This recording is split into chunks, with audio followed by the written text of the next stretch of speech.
अगला देखिए, question number 11 है स्क्रीन पे आपके सामने।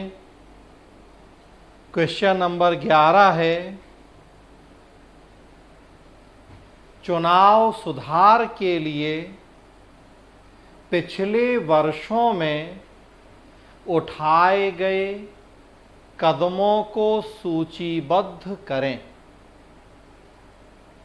राजनीति के अपराधीकरण को रोकने के लिए आवश्यक नए चुनाव सुधार का सुझाव दें।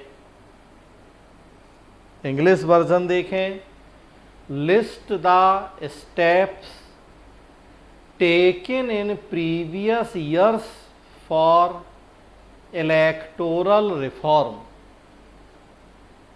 suggest new electoral reforms necessary to prevent criminalization of politics।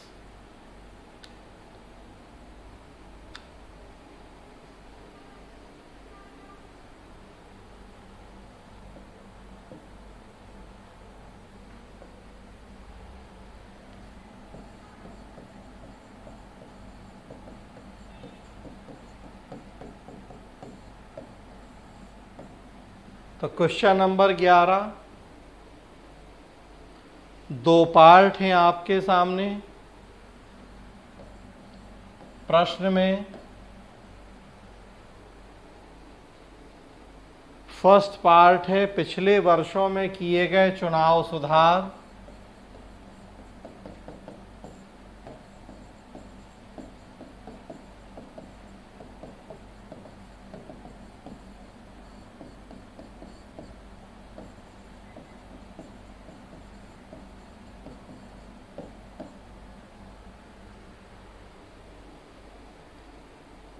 और सेकेंड पार्ट है,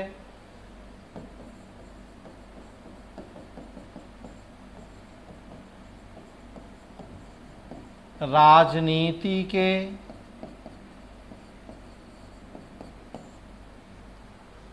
अपराधीकरण को रोकने के लिए कुछ नए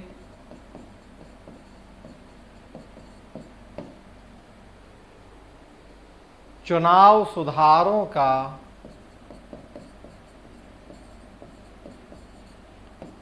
सुझाव। तो इस तरह से दो पार्ट हैं प्रश्न के। इलेक्शन रिफॉर्म से जुड़ा हुआ प्रश्न है,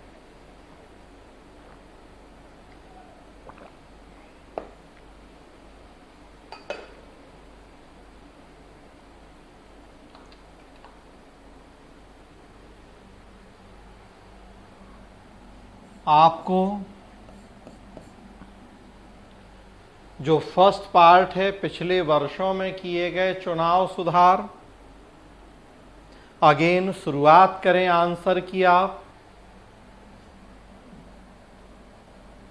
प्रतिनिधि लोकतंत्र की व्यवस्था से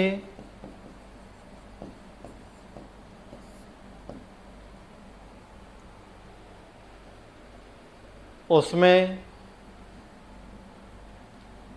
चुनावों की आवश्यकता,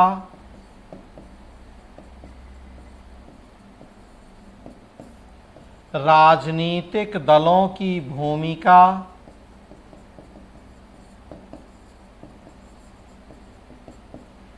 चुनाव से जुड़े संवैधानिक प्रावधान।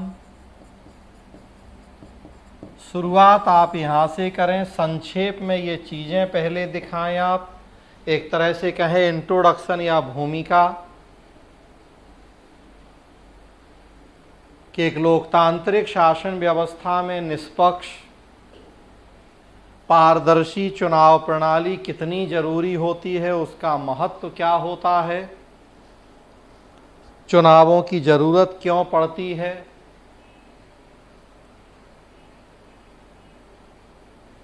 और चुनावों में फिर राजनीतिक दलों की भूमिका है। जो ये पूरा सिस्टम है, इसके लिए हमारे संविधान में जो प्रावधान किए गए हैं आर्टिकल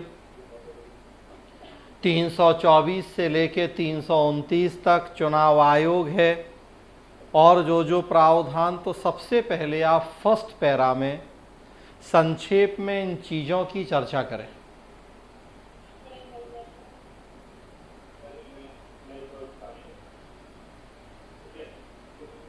शिवानी जी, आप अपना ऑडियो बंद कीजिए।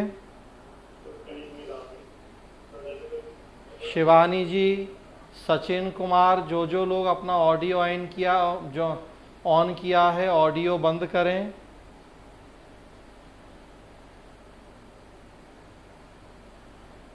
तो आप लोकतंत्र, चुनाव प्रणाली, संवैधानिक प्रावधान, जब इन सब बातों की चर्चा कर लेंगे संक्षेप में भूमिका या इंट्रोडक्शन के रूप में, तब फिर आप आएंगे। जो अब 2 पार्ट आप प्रश्न के देख रहे हैं, एक एक करके डिस्कस करेंगे। मेन बॉडी जो है आंसर की, तो फर्स्ट पार्ट है पिछले वर्षों में किए गए चुनाव सुधार। अब पिछले वर्षों में कोई ऐसा इसमें टाइम मेंशन नहीं है कि आपको पिछले 5 साल के सुधारों की बात करनी है कि पिछले 10 साल के सुधारों की बात करनी है, ऐसा कुछ मेंशन नहीं है उसमें।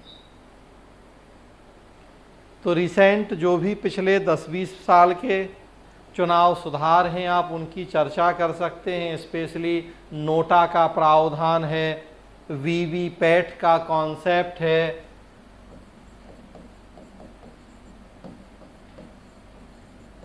इलेक्टोरल बॉन्ड या चुनावी बॉन्ड है। इस तरह के जो कुछ नए आपको चुनाव सुधार याद आ रहे हैं, आप उनकी चर्चा कर लें। चुनाव लड़ने वाले जो उम्मीदवार हैं, उनके जो आश्रित हैं, उनके भी आय के स्रोतों का उल्लेख करना जरूरी हो गया है।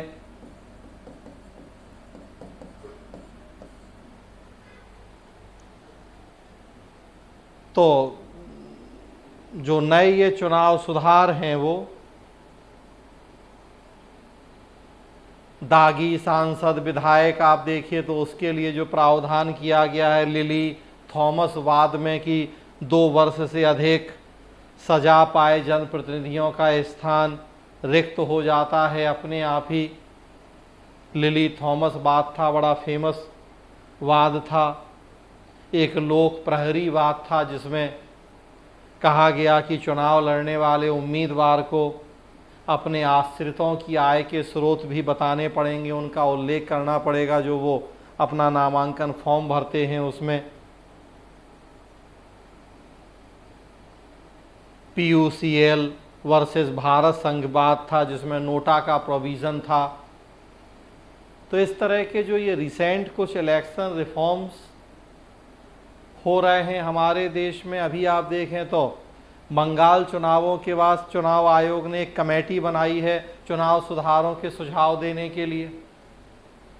बंगाल चुनावों में जो चुनाव आयोग की भूमिका पर प्रश्न चिन्ह लगे, हाई कोर्ट ने यहाँ तक कह दिया कि हत्या का केस दर्ज हो जाए। उन सब संदर्भों में चुनाव आयोग ने एक कमेटी बनाई है चुनाव सुधार के सुझाव देने के लिए। तो जो ये रिसेंट डेवलपमेंट है, इन सब की चर्चा करनी है आपको फर्स्ट पार्ट में। और सेकेंड पार्ट में फिर आपको राजनीति के अपराधीकरण को रोकने के कुछ सुझाव देने हैं। सो अगेन पहले आपको ये बताना है कि राजनीति का अपराधीकरण क्या है और क्यों हुआ है हमारे देश में। थोड़ा सा पहले इसकी चर्चा करनी है आपको, और तब उसके बाद राजनीति के अपराधीकरण को रोकने के लिए कुछ उपाय या सुझाव देने हैं। राजनेताओं अपराधियों की साठगांठ, मिली भगत, चुनावों में धन बल, बाहुबल का बढ़ता हुआ प्रयोग, अपराधियों के मदद से नेताओं का चुनाव जीतना, बल्कि अपराधियों का ही फिर बढ़ चढ़ के चुनाव प्रक्रिया में हिस्सा लेना,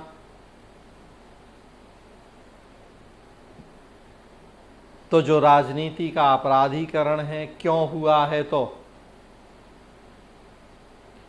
जो संसदीय लोकतंत्र में बहुमत की बाध्यता है, सही तरीके से बहुमत नहीं मिले तो किसी भी तरीके से बहुमत प्राप्त करना है, और किसी भी तरीके में एक आसान तरीका है कि बाहुबलियों की, अपराधियों की मदद ली जाए, क्योंकि उनके पास धन बल भी है और बाहुबल भी, मसल पावर भी और मनी पावर भी।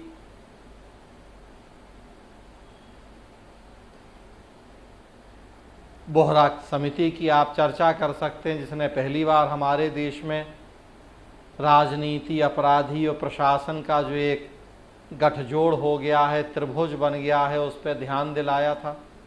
बोहरा कमेटी मुंबई में जो बम विस्फोट हुए थे 1993 में, उनके जांच के संदर्भ में बनी कमेटी थी, उसने ये सबसे पहले हमें ध्यान दिलाया था, और तब से ये काफ़ी चर्चित मुद्दा रहा है हमारे देश में, राजनीति और प्रशासन का अपराधीकरण। तो थोड़ा सा आपको पहले इन चीज़ों की चर्चा करनी है कि अपराधीकरण क्या है, क्यों है। आप चाहें कुछ डेटा भी कोट कर सकते हैं, ADR वगैरह जैसी जो कई सारी एजेंसी हैं डेटा देती रहती हैं, जो भी चुनाव हो रहे, कितने दागी प्रतिनिधि चुने गए, कितने ने चुनाव लड़ा, लोकसभा हो, राज्यों की विधानसभाएं हों, तो उनके डेटा भी बड़ी आसानी से उपलब्ध हैं नेट पे। दागी सांसद, विधायक, दागी प्रतिनिधि, थोड़ा सा वो डेटा भी आप यूज कर सकते हैं, और तब फिर कुछ सुझाव देने हैं राजनीति के अपराधीकरण को रोकने के लिए। जैसे कानून ही बना दिया जाए, एक कठोर कानून हो अपराधियों के राजनीति में प्रवेश को रोकने के लिए।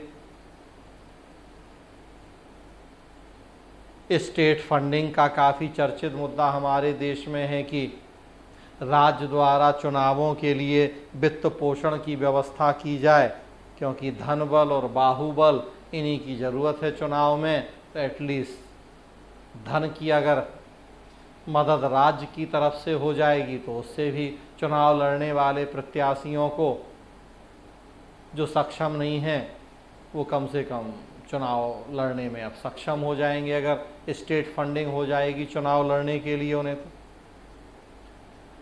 जो इस तरह के दागी प्रतिनिधि हैं, सांसद हैं, विधायक हैं, उनके मामले फास्ट ट्रैक कोर्ट में चलाए जाएं, तो वो एक सुझाव आप दे सकते हैं कि ताकि तेज़ी से फैसले हो पाएँ उनके।